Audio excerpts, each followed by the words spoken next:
Okay,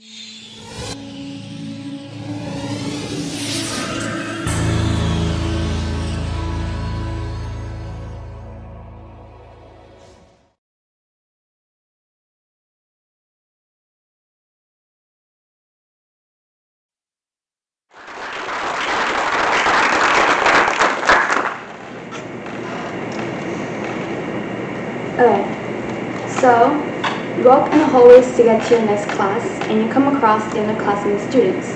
What do you notice? Or should I add, what complaints do you hear from teachers about them? Perhaps you'll both make a connection. It's because this has become a big issue among students of younger generations. So what is exactly the problem? Students have become rebels. The newer generation of students have a lower academic performance and responsibility, as well as rebellious, disruptive behavior. In schools, teachers have complained that students like sophomore and freshman students don't really prioritize their grades enough and don't follow school regulations. Me as a student, I've seen and heard multiple times where some of my teachers have complained that they constantly swear, they don't really, or they refuse to oblige, and they even cut classes. Raise your hand if you've seen this before or know about it. So it's become a struggle and challenge for schools in finding ways on building stricter disciplinary rules, and schools have been increasingly concerned about student grades and whether or not they'll graduate.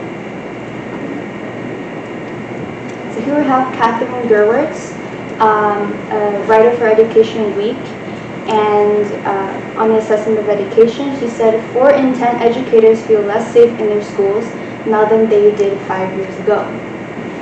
So basically, teachers are now scared of the environment that rebellious students have created in schools. So what exactly builds into their disruptive rebellious behavior? Well, that is social media. Yes, this is evident. Social media is basically entertainment for students nowadays.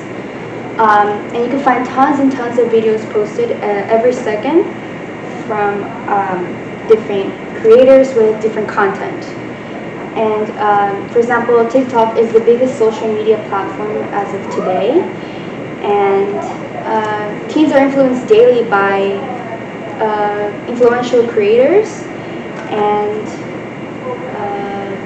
viral and trendy content. And some content can be friendly, while others cannot be so friendly, and they dive deep into the dark side of social media, which I might be exaggerating, but let me show you some examples.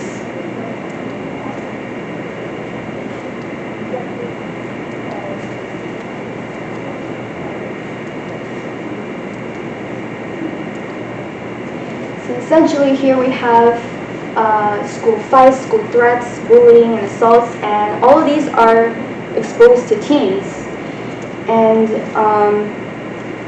according to Brittany Bostick, a research assistant and graduate studying health and behavior at the University of Michigan, she said that gang members are also now using these platforms as a way to promote violence. And if these are the kinds of people on social media platforms, then I can't imagine what other types of people are on these platforms, like criminals and pedophiles. So then we have fighting compilations, and there are tons of trends of these, but for example, we have stomp outs, and under this trend, there are thousands and thousands of videos containing real shootings and real deaths, all to which we're exposed to teens. So nobody seems to talk about this, but this can really harm teens because once they see that these videos and content are trending, they'll want to mimic this behavior. And once they mimic this behavior, they can really be prone to developing violent and holistic behavior, which not only can become a danger to others, but also to themselves.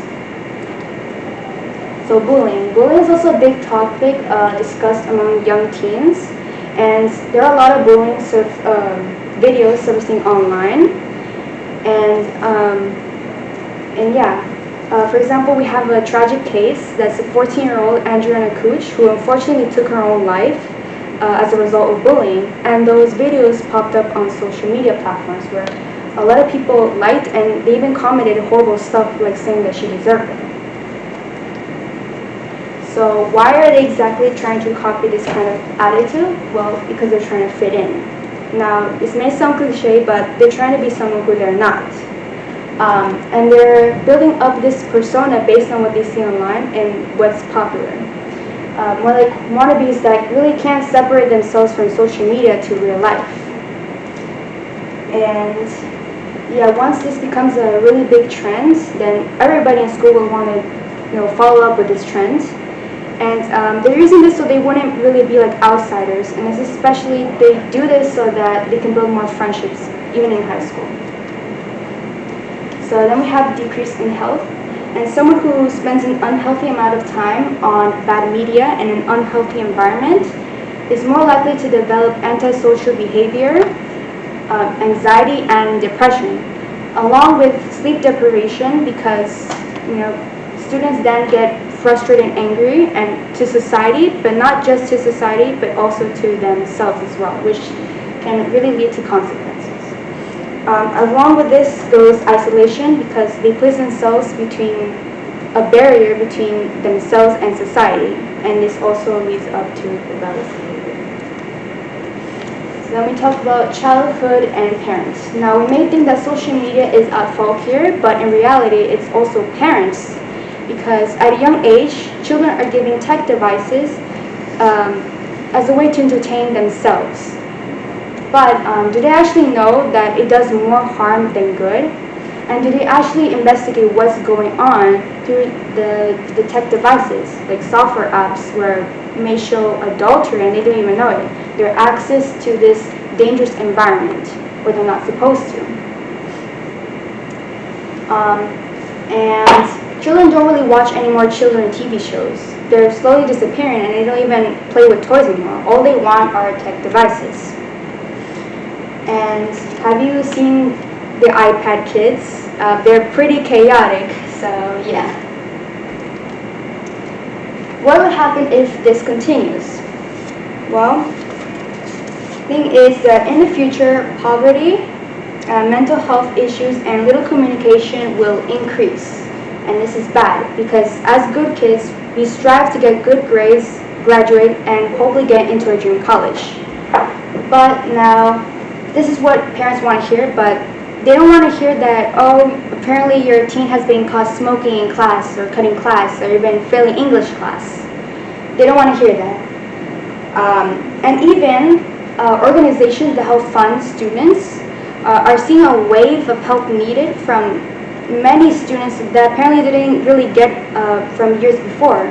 And that's a result because there are people or students, rebellious students, who are taking advantage of these kinds of organizations because they simply don't care about the grades and they don't really care about graduating. While there are others who really do need this money, especially after high school, because they live in low-income families, and yeah, they really need this help. And rebellious students are also creating this as a lifestyle with these funds from organizations.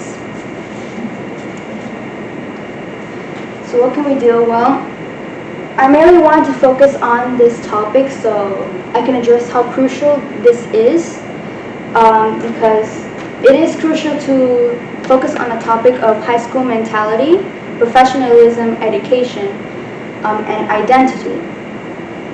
And this is also a form of spreading awareness so that we can really restore humanity and kindness and bring back this urge of success again in students so we can progress as a society and also be more or help more our newer generation to come. Thank you.